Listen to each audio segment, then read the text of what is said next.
Hi, in this video, we are going to discuss about passing structures and returning structures from functions.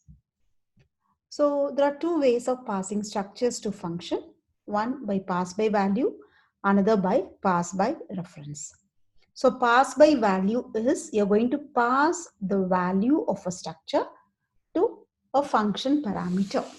Okay, let us see a very good example of this. A very simple example where I wanted to copy one structure to another structure. So as usual, we'll have to look into how the structure is defined and we'll start from the main. The first thing is we have a structure called point which contains two members x and y. Okay, so point is nothing but the x and y coordinate in a graph, right? So we have declared a structure called point which has two members x and y. Fine. Let us start from, let us first understand all these functions. We have a function called strcopy, okay, which accepts structure as an argument and returns a structure. Okay, so what does this do? You can see here, you have a structure P1. We have declared a local structure P2. Now I'm just assigning P1 to P2. Okay, so the value, all the values of the members of P1 will be assigned to P2. This assignment will work only if both these structures P1 and P2 belong to the same structure type. So P1 and P2 are of struct point, right? So they both belong to the same structure point. So you can assign a structure variable to another structure variable.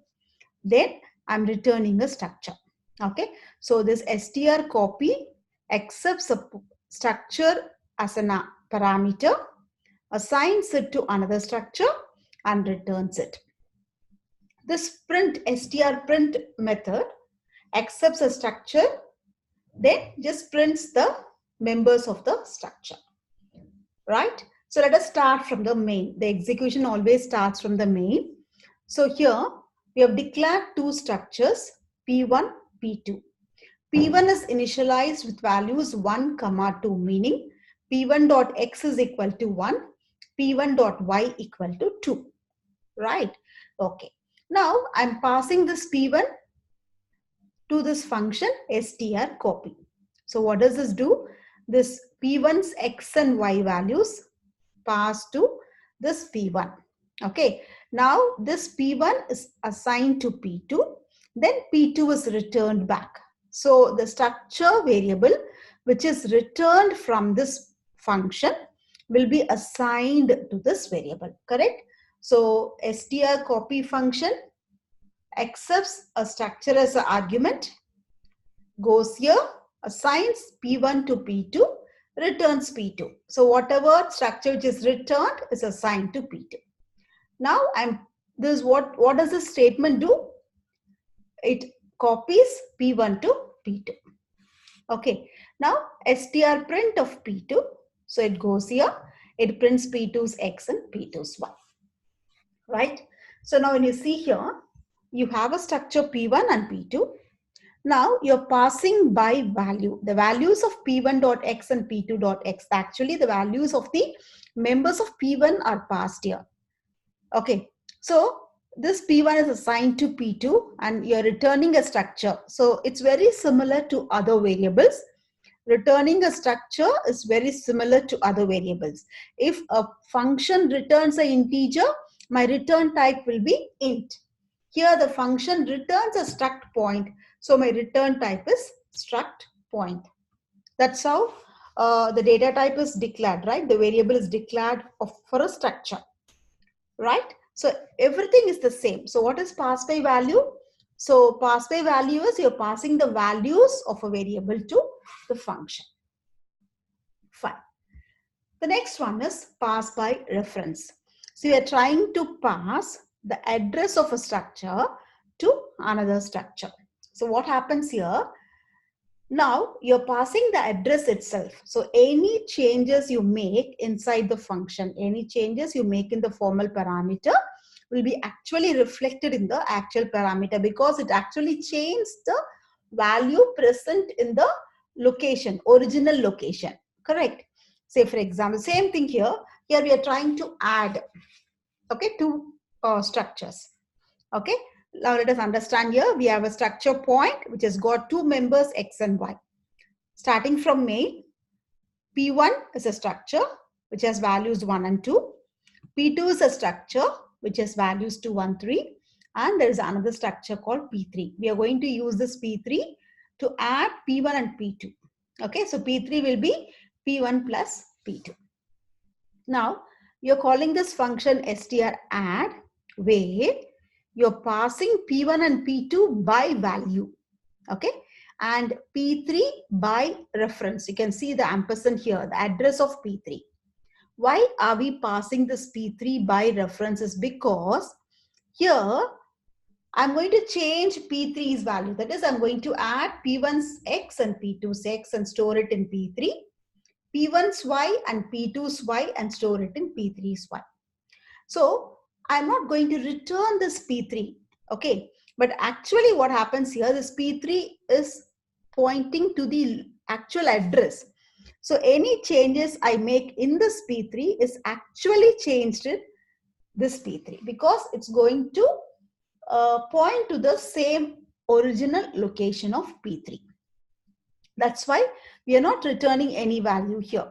I'm returning void because any changes I make in P3 here will be automatically reflected in this address because this P3 is actually pointing to this P3. Okay, I'm changing the original location itself. This is what we call it as pass by reference. So here we have P1 and P2.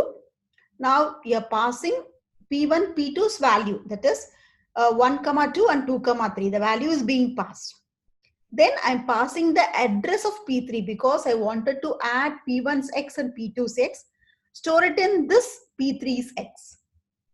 And I want to add P1's Y and P2's Y and store it in this P3's Y. So I'm passing the address of P3. This is what we call it as pass by reference.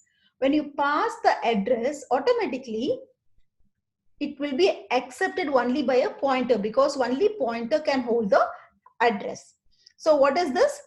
P1 and P2 just gets the values of P1 and P2.